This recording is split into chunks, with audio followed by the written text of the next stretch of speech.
Assalamualaikum warahmatullahi wabarakatuh. Salam sejahtera untuk kita semua. Perkenalkan, saya Maria Letokoten dari Prodi Manajemen ingin mempresentasikan tugas ujian tengah semester 1 mata kuliah PPKN dengan tema Landasan Hukum dan Landasan Histori Pendidikan Kewarganegaraan dengan dosen pengampu Ibu Rosa Yenita.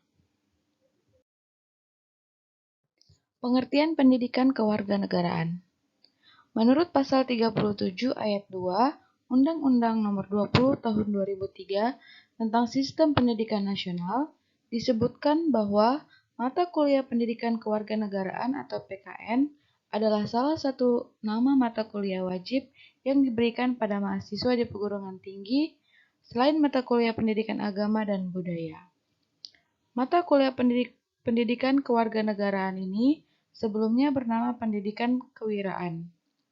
Pada dasarnya, materi yang tersaji di dalamnya secara substansial merupakan mata kuliah pengembangan kepribadian atau MPK yang menjadi bagian dari kurikulum inti yang berlaku secara nasional dan wajib diberikan kepada seluruh mahasiswa pada perguruan tinggi, khususnya pada jenjang strata 1 dan diploma pada semua prodi studi. Pendidikan kewarganegaraan dimaksud untuk membentuk peserta didik menjadi manusia yang memiliki rasa kebangsaan dan cinta tanah air. Berdasarkan keputusan Direktorat Jenderal Pendidikan Tinggi Nomor 43/Dikti/Kep/2006 tentang rambu-rambu pelaksanaan kelompok mata kuliah kepribadian di perguruan tinggi, dinyatakan bahwa substansi sajian materi pendidikan kewarganegaraan terdiri dari 1. Filsafat Pancasila, 2. Identitas nasional, 3. Politik dan strategi, 4. Demokrasi Indonesia, 5. Hak asasi manusia dan the rule of law, 6. Hak dan kewajiban warga negara, 7. Geopolitik Indonesia, 8. Geostrategi Indonesia. Tujuan pendidikan kewarganegaraan. Berdasarkan keputusan Dirjen Dikti Nomor 43/Dikti/Kep/2006, tujuan pendidikan kewarganegaraan adalah dirumuskan dalam visi, misi, dan kompetisi sebagai berikut. Yang pertama, visi pendidikan kewarganegaraan di perguruan tinggi adalah merupakan sumber nilai dan pedoman dalam pengembangan dan penyelenggaraan program studi guna mengantarkan mahasiswa memantapkan kepribadiannya sebagai manusia seluruhnya.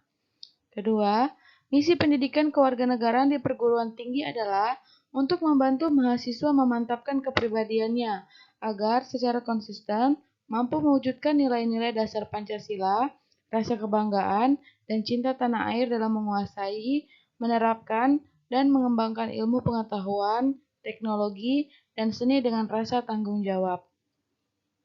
Berdasarkan hal tersebut, maka kompetensi yang diharapkan mahasiswa adalah untuk menjadi ilmuwan dan profesional yang memiliki rasa kebangsaan dan cinta tanah air, demokratis, dan keberadaban. Selain itu, kompetensi yang diharapkan agar mahasiswa menjadi warga negara yang memiliki daya saing, disiplin, berpartisipasi aktif dalam membangun kehidupan yang damai berdasarkan sistem nilai Pancasila. Yang berikut, landasan hukum pendidikan kewarganegaraan. Adapun landasan hukum pelaksanaan mata kuliah pendidikan kewarganegaraan. Yang pertama, Undang-Undang Dasar 1945. A. Pembukaan Undang-Undang Dasar 1945, khususnya pada alinea kedua dan keempat, yang memuat cita-cita dan aspirasi bangsa Indonesia tentang kemerdekaannya. B. Pasal 27 ayat 1 menyatakan bahwa segala warga negara bersamaan kedudukannya di dalam hukum dan pemerintahan serta wajib menjunjung hukum dan pemerintahan itu dengan tidak ada kecualinya. C. Pasal 30 ayat 1 menyatakan bahwa tiap-tiap warga negara berhak dan wajib ikut serta dalam usaha pembelian negara. D.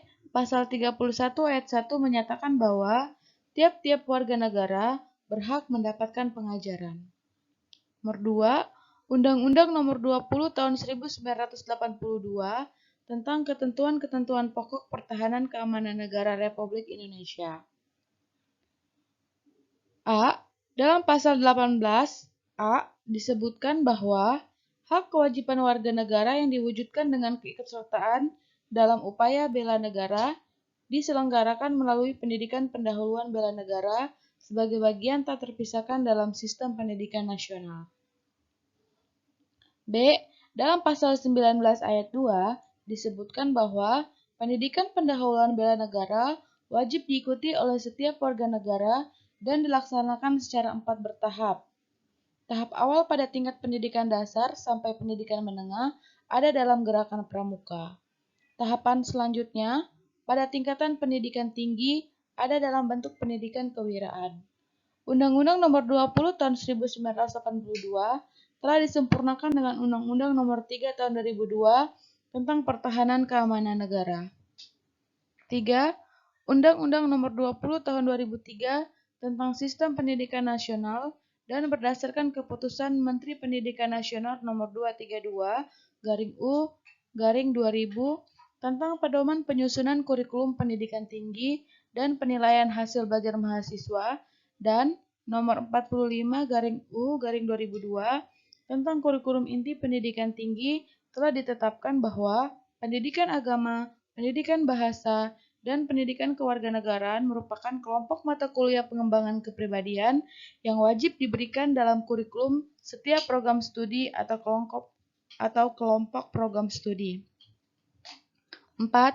Adapun pelaksanaannya berdasarkan keputusan Direktur Jenderal Pendidikan tingkat Departemen Pendidikan Nasional Nomor 43/Dikti/Kep/2006 yang membuat rambu-rambu pelaksanaan kelompok mata kuliah pengembangan kepribadian di perguruan tinggi. Landasan histori pendidikan kewarganegaraan. Secara histori, PKN sering berganti-ganti nama atau istilah dapat dijabarkan sebagai berikut. Pertama, perkembangan civis di Amerika. Pelajaran civis pertama kali diperkenalkan pada tahun 1790 dalam rangka mengamerikakan bangsa Amerika atau Theory of Americanization. Negara Amerika yang terdiri dari imigran yang memiliki latar belakang kultur bermacam-macam. Oleh karena itu, mereka harus diamerikakan supaya warga negaranya memiliki persepsi yang sama tentang negara serta memahami hak dan kewajibannya sebagai warga negara Amerika. 2. Perkembangan civis di Indonesia yang diajarkan di SD, SMP, dan SMA. 3. Kewarganegaraan tahun 1957 membahas cara memperoleh dan kehilangan kewarganegaraan. 4.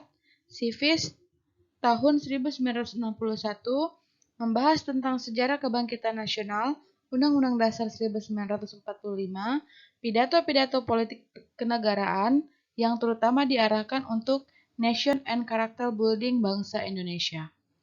5. Pendidikan kewarganegaraan tahun 1968 yang berdasarkan kurikulum 1968 berada dalam kelompok pembinaan jiwa Pancasila untuk di SD maupun menengah. Di SD terdiri dari pendidikan agama, kewarganegaraan, bahasa Indonesia, bahasa daerah, dan olahraga, sedangkan untuk SMA tanpa bahasa daerah. Keenam, pendidikan moral Pancasila atau PMP, kurikulum 1975 yang bertujuan untuk membentuk warga negara Pancasila yang beriman dan bertakwa kepada Tuhan Yang Maha Esa. Kemudian disempurnakan dengan kurikulum 1984. 7. Pendidikan Pancasila dan Kewarganegaraan atau PPKN kurikulum 1994, kemudian disempurnakan dengan suplemen tahun 1999. 8. Perkembangan pendidikan kewarganegaraan yang diajarkan di perguruan tinggi, pendidikan kewiraan mulai diselenggarakan sebagai kurikulum pendidikan tahun 1973 atau 1974. Kemudian mengalami perubahan menjadi pendidikan kewarganegaraan dengan mengacu kepada A. Undang-Undang Nomor 20 Tahun 1982 tentang Pertahanan Keamanan Republik Indonesia yang disempurnakan oleh Undang-Undang Nomor 3 Tahun 2002 tentang Undang-Undang Pertahanan Negara. B. Undang-Undang Nomor 2 Tahun 1989 tentang Sistem Pendidikan Nasional. C. Keputusan Mekdiknas Nomor 232/U/2000 tentang pedoman penyusunan kurikulum. Pendidikan tingkat tinggi dan penilaian hasil belajar mahasiswa. D. SK Dirjen Dikti Nomor 38/Dikti/Kep.2000 JO Nomor 43/2006 tentang rambu-rambu pelaksanaan kelompok MPK. E. Pendidikan Kewarganegaraan Undang-Undang Nomor 20 Tahun 2003 tentang Sistem Pendidikan Nasional. F. Kewarganegaraan atau PPKN Undang-Undang Nomor 12 Tahun 2012. Yang terakhir, pentingnya pendidikan kewarganegaraan. Urgensi atau pentingnya pendidikan kewarganegaraan diajarkan di sekolah-sekolah dapat dinilai sebagai berikut. Yang pertama, PKN sebagai sarana nation and character building atau sebagai sarana pembangunan bangsa dan watak bangsa. 2. PKN sebagai sarana transmisi kebudayaan dari generasi sebelumnya ke generasi berikutnya. 3. PKN berperan sebagai salah satu syarat untuk mewujudkan representative government under the rule of law atau sebagai salah satu syarat untuk mewujudkan pemerintahan yang demokratis. Menurut hasil Kongres International Commission of Arts di Bangkok tahun 1965, syarat dasar terwujudnya pemerintahan yang demokratis adalah A. Proteksi konstitusional, B.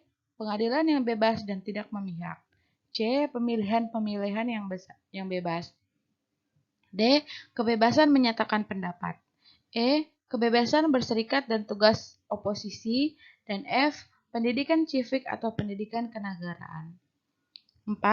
PKN berperan sebagai sistem percentage dan sistem maintenance bagi sistem politik atau kemampuan bertahan dan terpeliharanya sebuah sistem politik secara terus-menerus. 5. Banyak ditemukannya patologi sosial di tengah-tengah masyarakat. 6. Menumbuhkan partisipasi warga negara yang efektif dan bertanggung jawab. Sekian presentasi dari saya. Semoga bermanfaat. Terima kasih.